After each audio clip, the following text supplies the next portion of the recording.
Everybody wants to feel like they've won something in a Correct. negotiation. Yes. So when you look at what the interest is and the why, then you can give them part of that. Now there may always be compromise. They might Of not course. get it all. Yes. You may not be able to tick everything Yes. of your interest, but is there a win-win? Correct. You see, that's the thing. Some people feel like they think good negotiation is when they get all their needs met.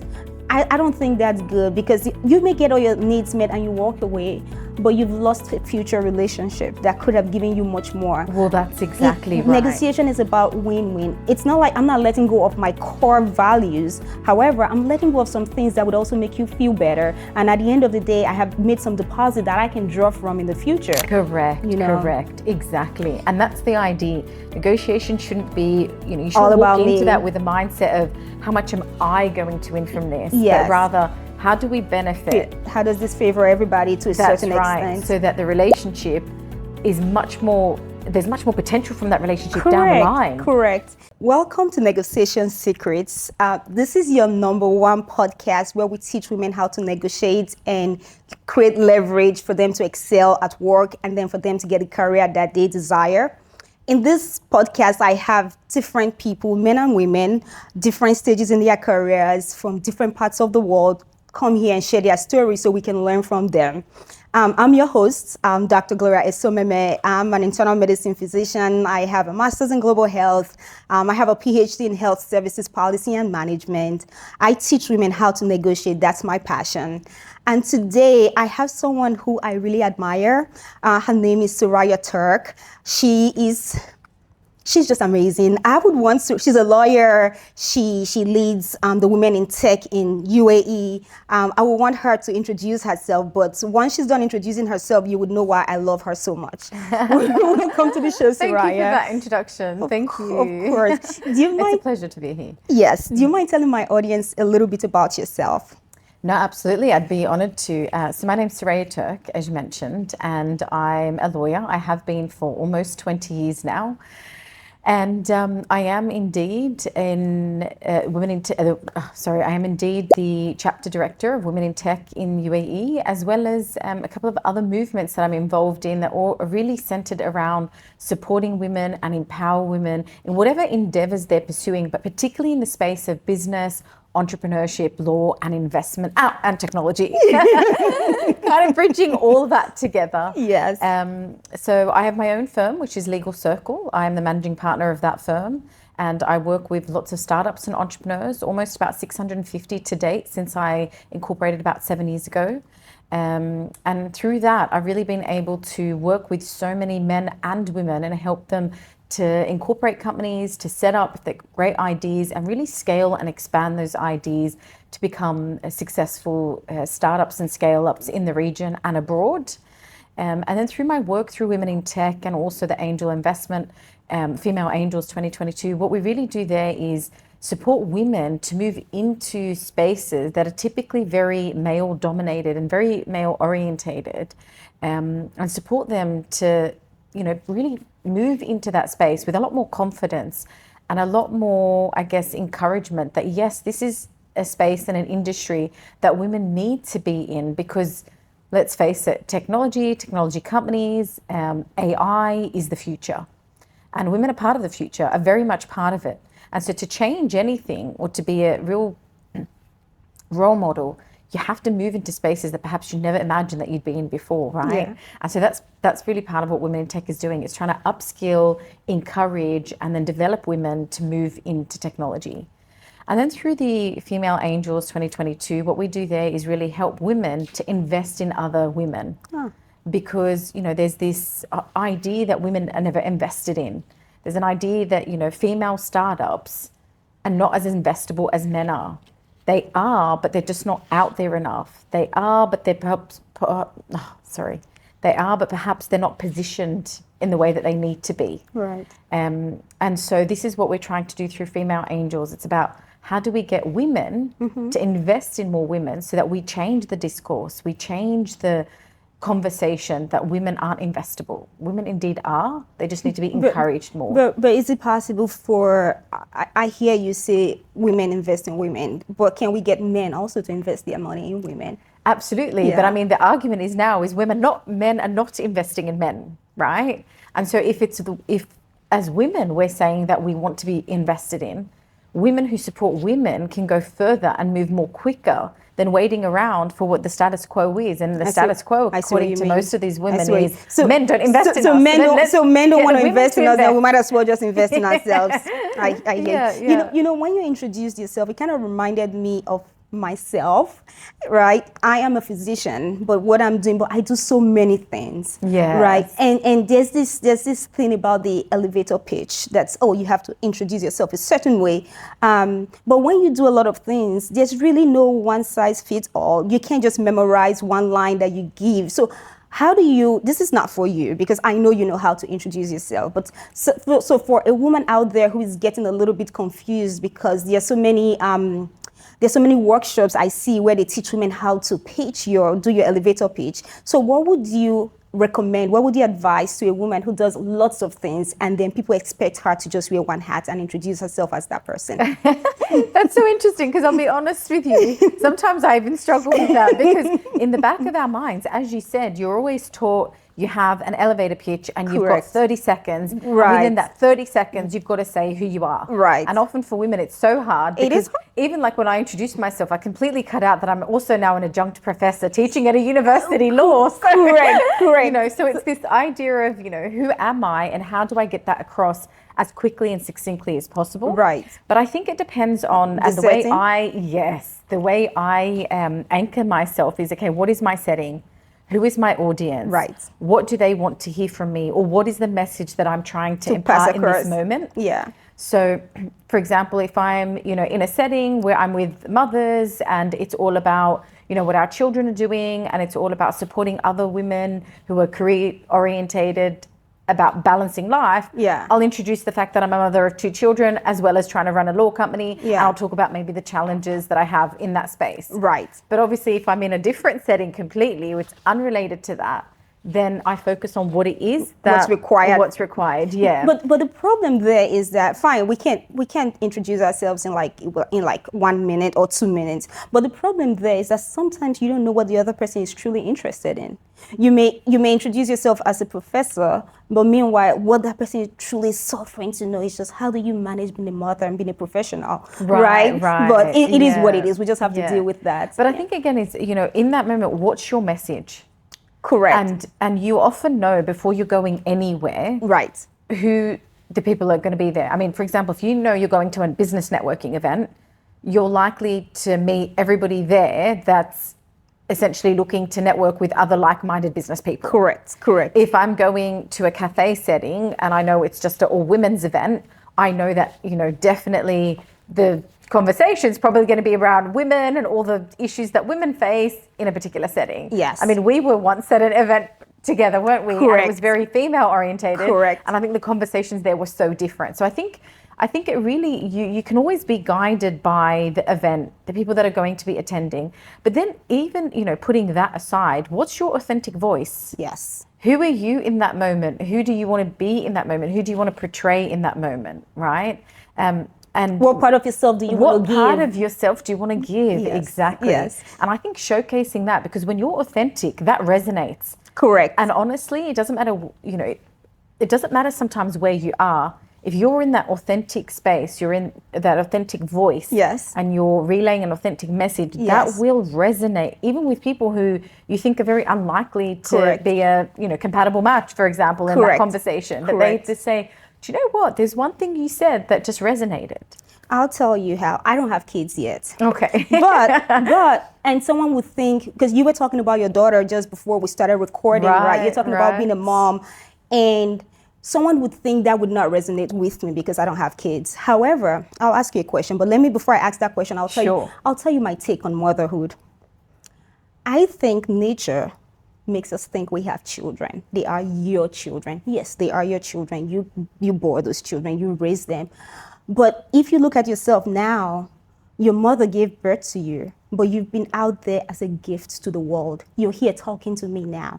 How much time do you spend with your mother at the end of the day, right? So even though different continents. Correct. So even though you have kids, technically, you're just a vessel who whatever you believe in. Some people believe in God, some people believe in the universe, but you are a vessel who God, because I believe in God, who God is using to create another human being to make this world continue. Let me let you see it in another lens. If all the women who are on earth right now do not have kids, this world would end. Literally, there won't be another generation. And there's this guilt women have around going to take their child to the clinic. They're like, oh, I'm running late, I'm going to take my child to the clinic. My take is to not feel guilty, because you might be raising the next president. So you just took the president to the clinic, right? That's a good way to You look might at be it. raising someone's doctor. So you just took the doctor to the clinic. You might be raising a teacher. You just took the teacher to the clinic. So that guilt around motherhood, I think it's unnecessary. I'm not saying that mothers should not have a sense of entitlement, that what you're supposed to do, you're like, oh no, I'm not doing it anymore, I'm raising the president. No. But however, that deep guilt, I think it's not necessary. So my question for you is, how do you balance being this badass lawyer who's doing all these things and having a family? Yes, well, it's so interesting because I think that's the million-dollar question. But I think sometimes we need to flip that question. Is there even such a thing as balance?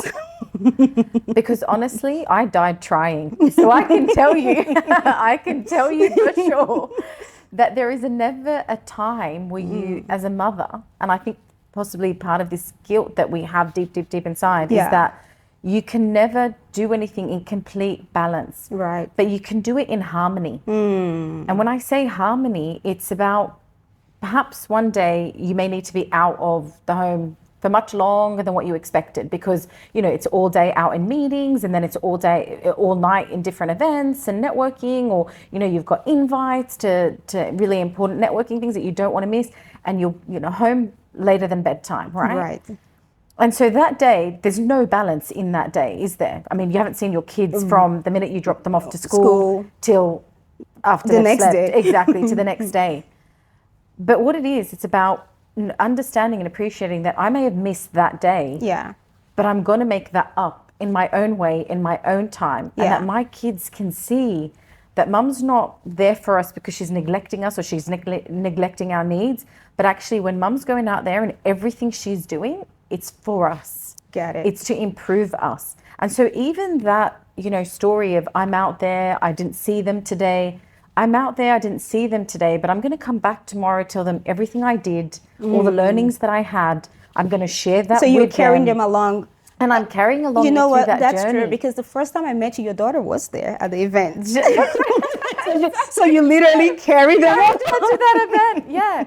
And so that's how it is. It's on balance at the end of the week or the end of the month or the end of the year that you have spent quality time with them, that you've taught them lessons that they need to learn, right? That you've spent quality time with them and been there when they need you most. For example, today I've got a really busy day, starting with this podcast.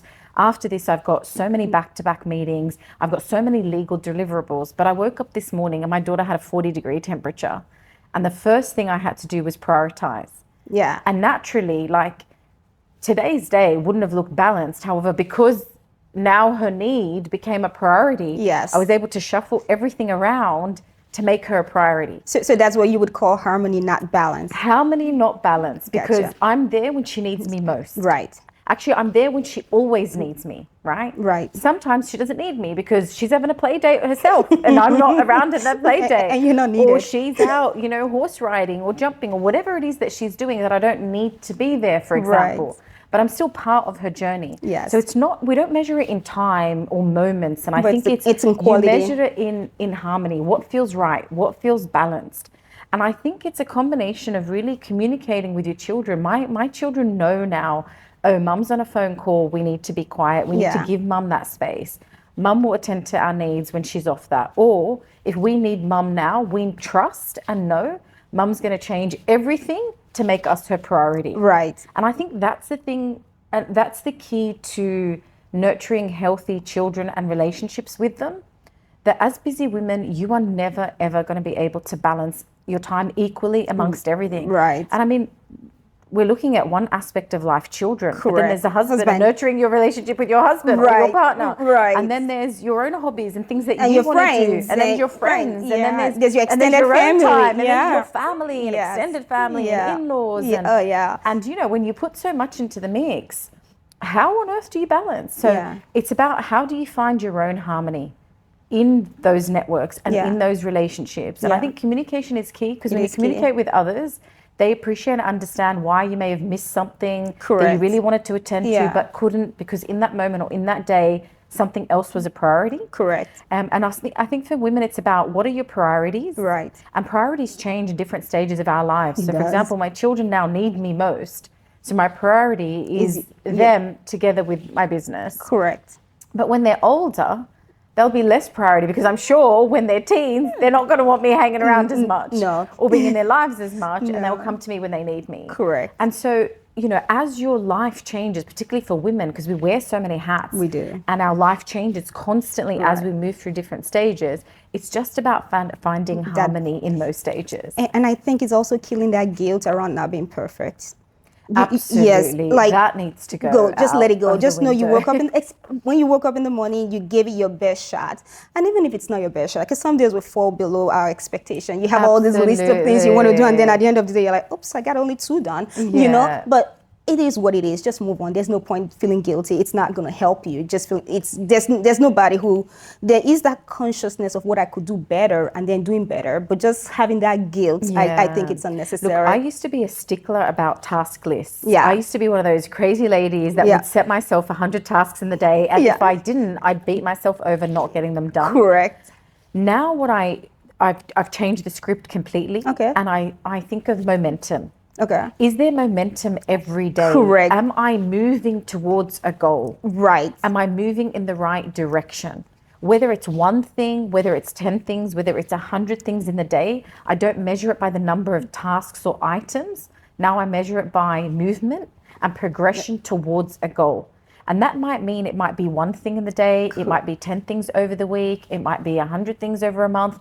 It's no longer a number. It's Right. quality over quantity. And I think that I think the message from motherhood is the same thing I'm bringing to business. Correct. It's progression, it's movement, it's, what direction do I want to go and how am I moving to that? So with flow. what I do now is I count my wins. So I may have this list of things I was supposed to do, and then I look at my list. I'm like, okay, I didn't accomplish everything on this list, but what was my win? And sometimes my wins might be what I would call a win. Actually, might be a failure, because I do not believe there's any true failure, because I learn from it. So true. Right. So I could look at my list and say, all right, you had all those things you were supposed to do, but why didn't you accomplish them? Okay, you didn't accomplish them because you didn't have the right mindset. Okay, now I know I was procrastinating because of the mindset I had towards that. So that's a win at the end of the day. So so I tend to look back and say, okay, why? And then I count my wins. Every day I try to do at least 3 wins. I'm like, what are my 3 wins for today? Well, one of my wins, let me tell you what one of my wins will be for today. It will be talking to you. Thank you so much. Yes. You're so sweet. He'll be talking to you. Yeah. And that wasn't even one of the questions I was going to ask you. Like it just came up, so I decided to ask. However, I'll go back to the question I wanted to ask you. Sure. So I just moved to Dubai. Lovely. I moved to Dubai. It's not been 6 months, Okay. but I Yeah, moved here because I feel it's my feeling. 10 years from now, 5 years from now, we'll know if this feeling was right or wrong. But I feel Dubai is the new world. Just the way the leadership, the government is structured, it makes me have faith in the system. And when I look back and I see all the things they planned, that they've accomplished, then it gives me hope for the future here. And I like that there's no unnecessary bureaucracy. There are plus and minuses to that, but just looking at how they've progressed, the whole UAE has progressed, it gives me hope. And then when I said I was moving here, someone asked me, oh, why are you moving to Dubai? I said, I'm moving to Dubai to live my best life, Fantastic. So why did you move? Fantastic. Why did you move to Dubai? I know you are from Australia. Yes. Okay, well, my story is a little bit different from yours. And I think my story is one where you don't know what's good for you, but the universe or God, because I also believe in God, does. And he moves you in the direction you need to go, even if you don't consciously know that's where you need to go. So my story is a little bit different in the sense that I was, in Australia. I had a really great career. I really wanted to progress in that career, and my mind was there. I was there in mind, body, and soul. Yeah. But as we said, the universe or God, whatever you prefer to call it, through my husband's journey. My husband decided to take a role here, which was very spontaneous, came out of the blue, wasn't something that we had discussed or really considered or even planned. And it was just that it was his journey and part of his journey that he came out to Dubai to do a project to start with. How long ago was that? This was 13 years ago now. Wow. Yeah. So he came out to do a small project, came back over to Australia and said, "Oh, Sue, we're moving to Dubai." And my first reaction was, "No, we're not. Absolutely not. I'm not going anywhere." But as at that time, had you been to Dubai or no? No, Okay. I think at that time I had only visited Dubai maybe once. Okay. Once for a very short time Gotcha. as well, and probably like 7 or 8 years before we moved. Prior to the idea of even moving. So it was not the Dubai we have today. No, not at all. I think I was just in a different headspace as well. Correct. I had my daughter who was 1, and I was heavily pregnant with my second and just about to give birth. So, I was very much nesting, Correct. at a very nesting stage, and I was on maternity leave at the time from prosecution because I was working as a prosecutor back then. And my husband takes this project, comes back and says, "Sue, look, I think we've got to move to Dubai. I know your career is solid, and I know that you know what you want to do, but you're on maternity leave anyway. So this is an opportune time. We'll go over to Dubai for a short time. I'll pursue my career. Won't be that long, and we come back to pursue yours." And it was just So how it long? was pitched How long to me as a 2-year. How long is the maternity leave in Australia? 13 years apparently. No, I'm kidding. No, my maternity leave was actually for 2 years. So because I was working for government at the time, They give and you 2 years? I was able to take 2 years off With and pay then or come without back pay? without pay. No. Okay. So a short time with pay, remaining without pay, but then you're essentially You can your just job come is back secure. in. Your job is secure, and you come back. And so it was during that period my husband convinced me to come along and be on his journey. But the world, I think, changes, and the universe knows exactly what it is that you need. And the running joke that we have is we came for him, but we're staying for me. So because you were a lawyer back home in Australia. Yeah. So I've always been What's as a the lawyer. difference between the practice of law in Australia and the practice of law here in Dubai? Oh, well, it's completely different. Tell me. So if you can imagine, I was in prosecution. So I was working for the Crown or the Commonwealth, and So I like that they call it a crown. they call it the Crown. That's right. Well, because I guess we inherit that term and terminology from British, the UK. And so I was working there, and it's very much an adversarial advocacy system. It was very much about going into the courts and, being an advocate, and of course working for the Crown and prosecution. I was doing a lot of that work. When I came over, the criminal law in the UAE is very different.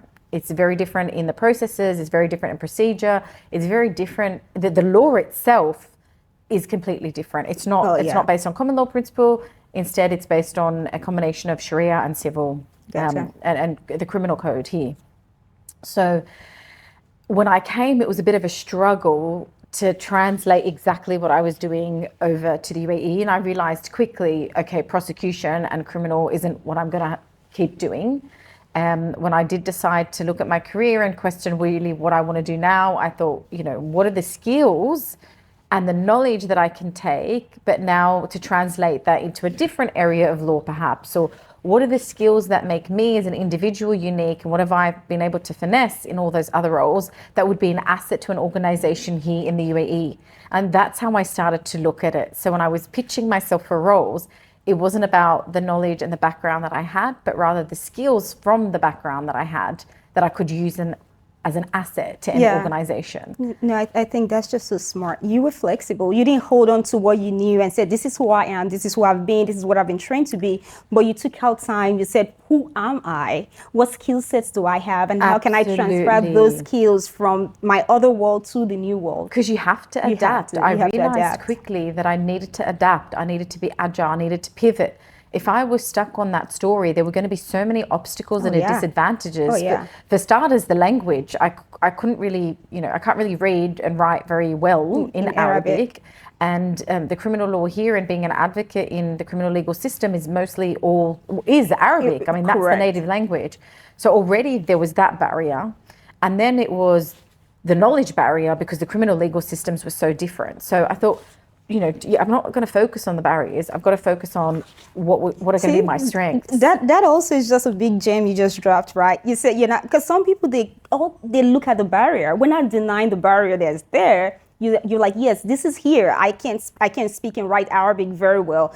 I'm not going to be able to practice law like I practiced law before. But you're like, how can I pivot to something different? Because sometimes some people want to go against the tide. So this is my personal philosophy. I don't believe in going against the tide. I'd rather just let the tide take me to where I'm going. And if where it's going does not position to where I'm going, then I'm going to go look for the right tide and then go with that flow. Because it's a lot easier than you trying to say, well, we need to start fighting for this law to be in English. But you're like, no, this is what it is, right?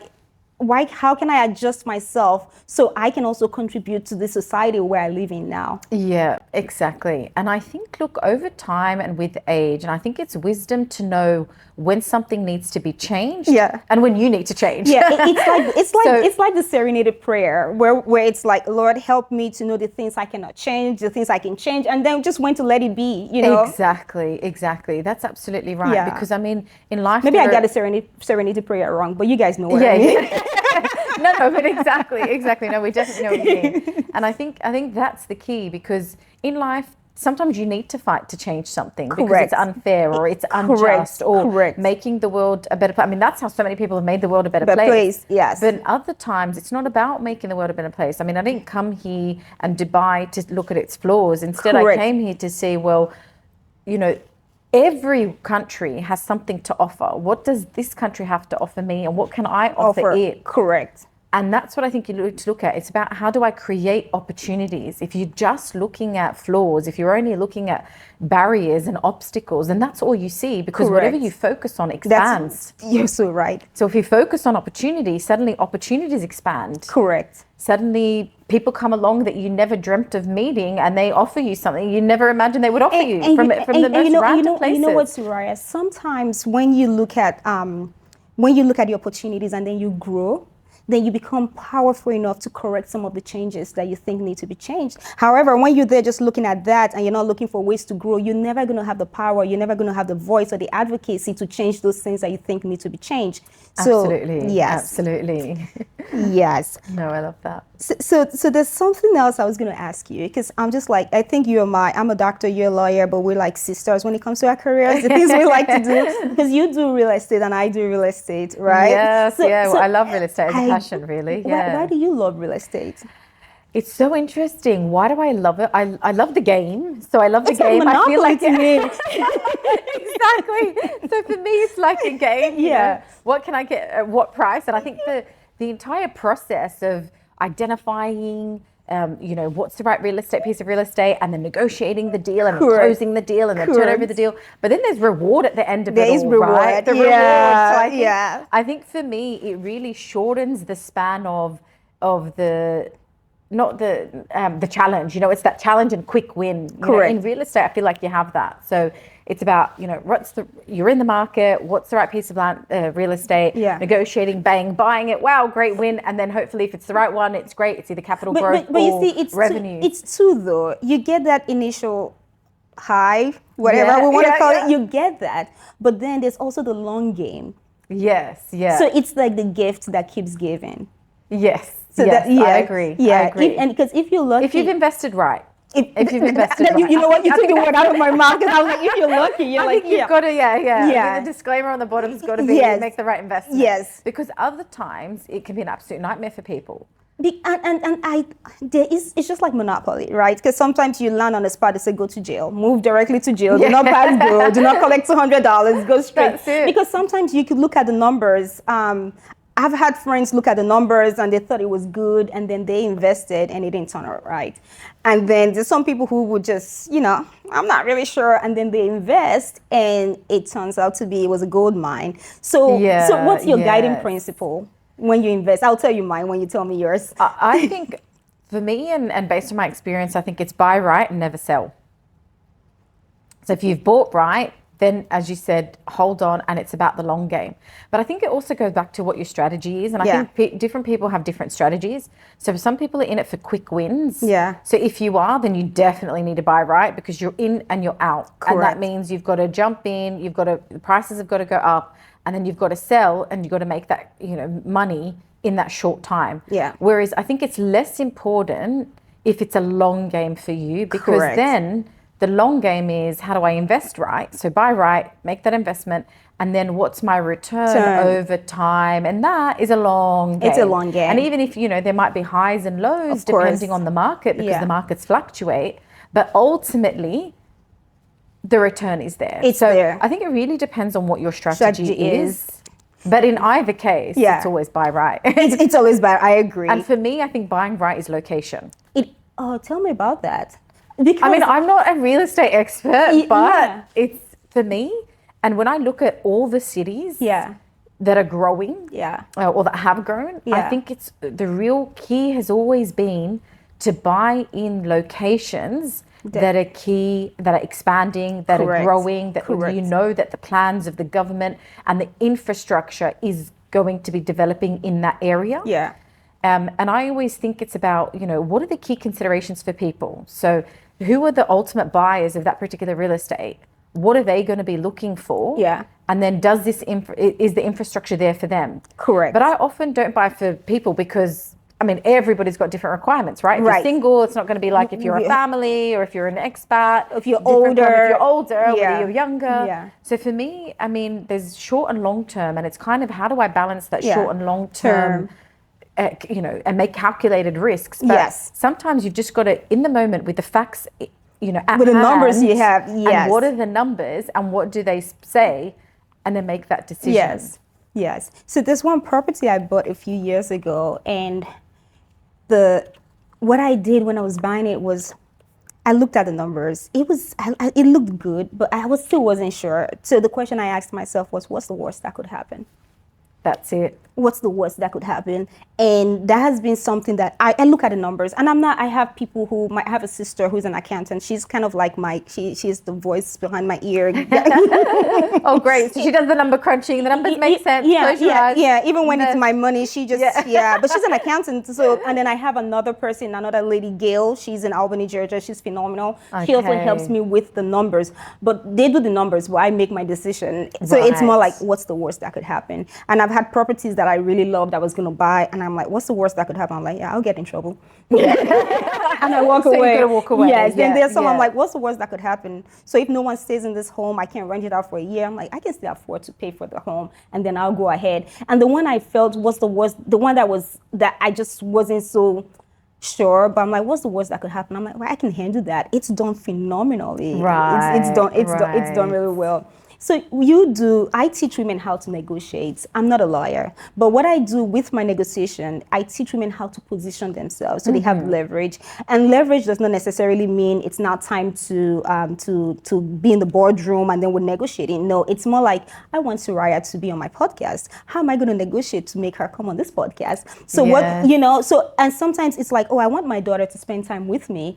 How am I going to negotiate? And sometimes it's like, I want a raise at work. How am I going to get that raise? All the things we do to deposit goodwill. So when it's time to get what it is we want, it's not like we're selfish and all we're doing is just strategizing, but being part of being a good person is also depositing in people, and some you may never need anything from. What's your number one negotiation superpower when you negotiate? Yeah, all right. So based on my experience over the years, I would say negotiate your interest, not your position. What does that mean? What does that mean? Yeah, what does that mean? So when you're negotiating a position, it's like, let's take the example of a founder in startups, because I work with a lot of those. Yes. And let's say, for example, they're negotiating who is going to be on their board. Oh, I see. And they want to be, in terms of the position on the board, they want to either equal position or they want to have a majority position. Of course. Okay. Now, when you get into that battle, usually what ends up is there's a deadlock, because everybody is trying to negotiate a position. Correct. But when you negotiate interests, that's different, because now you start to look at what is the interest in this person fighting for this position? It's almost like the why. Why is this person negotiating that position? If you can see what the interest is, then you can see that there are so many different things that you can come to the table with to resolve that negotiation. I'll give an example. Oh, beautiful. If you're in a boardroom, or we're looking at how to structure the governance and the board of a company, and we see that the founder, for example, is trying to negotiate a majority position because they want to maintain flexibility or adaptability. They want to be able to make quicker decisions on their own with more control. Then we can come to the party and say, right, well, what are some of the decisions that are deal breakers that you have to have veto power on? So when we know what the interest is or the why for that position, now we have so many ways and options of arriving to that. Whereas if you're not fixed on a position, you can't understand the why or the interest, you always almost end up in a deadlock. Correct. So your number one superpower is truly understanding the interest of the other person. Interest, and the win-win is where it works for the both of us. So, you were talking about earlier, I want to get you on this podcast, for example, right? Yeah. And then how do I get you on? Well, if it's my interest to be more present in social media, then this is a win for me. Correct. And for you need some advice to women on negotiation tips. So it's in your interest. Correct. So that's quite easy. There's not a deadlock there. We're negotiating the interest. Correct. Easy. What time, what day do I meet you? Correct. Right? Correct. If you're negotiating a position, that might look a bit different. Yeah, it's because I think interest always wins, like over That's position. right, because everybody wants to feel like they've won something in a negotiation. Yes. So when you look at what the interest is and the why, then you can give them part of that. Now there may always be compromise. They might not get it all. Yes. You may not be able to tick everything. Yes. Of your interest, but is there a win-win? Correct. You see, that's the thing. Some people feel like they think good negotiation is when they get all their needs met. I don't think that's good, because you may get all your needs met and you walk away, but you've lost a future relationship that could have given you much more. Well, that's exactly right. Negotiation is about win-win. It's not like I'm not letting go of my core values. However, I'm letting go of some things that would also make you feel better. And at the end of the day, I have made some deposit that I can draw from in the future. Correct. Correct. Exactly. And that's the idea. Negotiation shouldn't be, you shouldn't all walk about into me. that with a mindset of how much am I going to win from this? Yes. But rather, how do we benefit? How does this favor everybody to a certain extent? So that the relationship is much more, there's much more potential from that relationship down the line. Correct. So can you tell me a story of negotiation experience that went south? Oh, that went south. Oh, there's plenty of those. I mean, there's plenty of those, but often it's, and particularly because I work with a lot of startups and I work with founders who are, being invested through either with angel investments or through other VCs. A lot of times what we find is the founders, they start with a great relationship. It's all about a win-win-win-win. They've got this great idea. They're both going to work equally to make this company great. And then obviously it's hard work. It is hard There's a lot of compromise. Yes. There's a lot of sacrifice. Yes. There's a lot of tug of war sometimes. And again, what are the interests of the parties? Because they change. Over time. The interest that they started with suddenly now is changed. And one person's, pulling towards them and the other's pulling, wants either in or wants out or wants more or wants... And it starts to get a little crazy. And so at that point is when they come to the lawyers.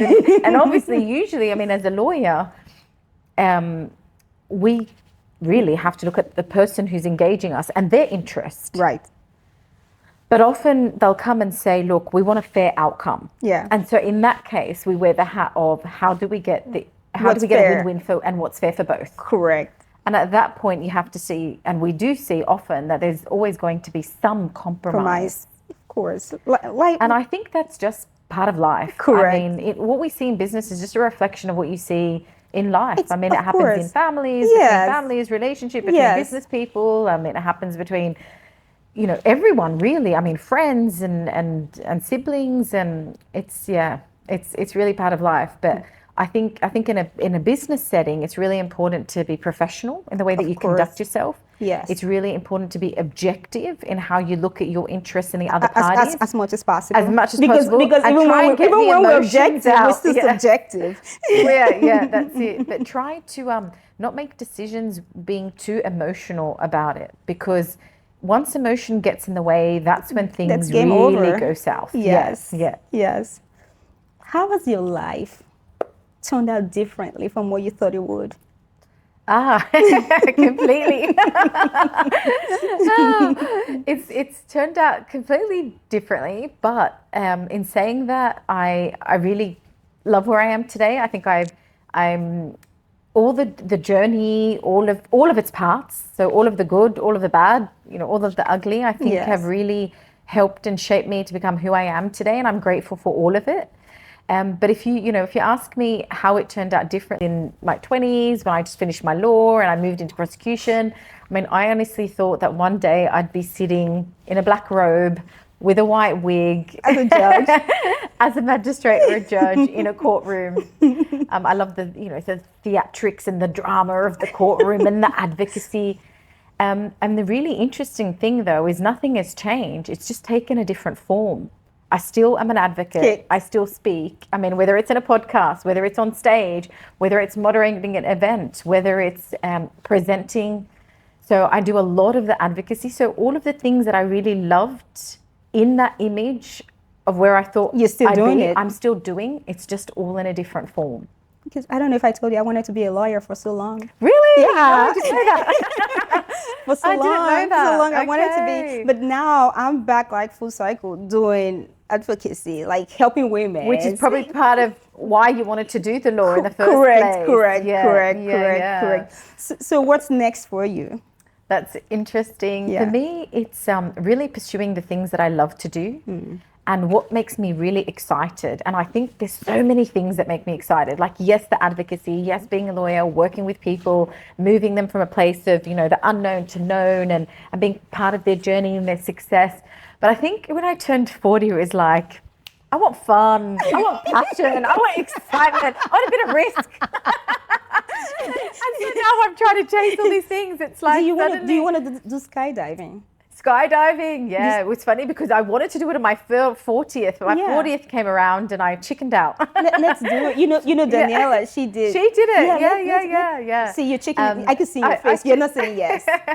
No, look, I want to. And I think for skydiving, it's not the idea of jumping out of a plane. It's what? But it's more the idea of being on top of the world, feeling that freedom. So let's do it. See, letting go. Look, Suraya, you're describing the process. Letting go of everything. Look, you're describing the process. You're not committing. You want me to commit on this podcast? Goodness. Let's do it. I want to. Look, I think I will. I think I definitely will. The way Daniela described it, I think I'm definitely going to. I don't know when.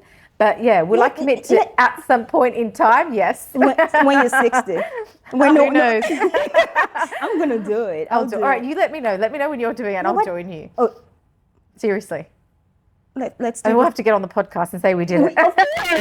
Yes. Okay, we'll do it. Because it was not on my list, but Daniela, she's one of the women in tech executives, and she's like one of the bravest people that I know. She did skydiving, and she would influence you so hard to do brave things. So I know. She convinced me. But I want to do it now. Yes. Since you said now it's more excitement, more like letting go and just living life. So let's do it. Let's do it. Okay. Yeah, for sure. Okay. Now you've truly committed. What last words do you have? You should have been a lawyer. I know. So what last words do you have for my audience? The final thoughts. I think, given everything that we've talked about today, I think it's really about not being fixated on any one thing. Life is a journey, and allow it to unfold in the most natural of ways. Allow it to flow. And as you were saying, to go with the flow. Because the more that you're in flow, the more that you're in harmony, opportunities will come to you and life will unfold in the most unexpected and beautiful ways. That is so beautiful. So I end the show with with three things. I have a call to action. The first thing is I would ask my audience to do something based on something you said. And what resonated most with me was flexibility. Just knowing how to how to be flexible. Don't be fixated on this is who I am, these are the skill sets that I have, and I just have to do this. So it's for you to be flexible and then look at the opportunities and then see how some of the skills you have aligns with that. So what I want you to do today or this week is to go back whatever stage you are in your life. You might have a job that you feel really happy with. You might have a career that you're very proud of, but that does not mean that's the end of the world. Why don't you take a step back and say, what are the skill sets that I have and what are the opportunities that are in front of me? It could be you moving into a new vertical, having a new business, launching something new, and then take those skill sets and then push your life forward.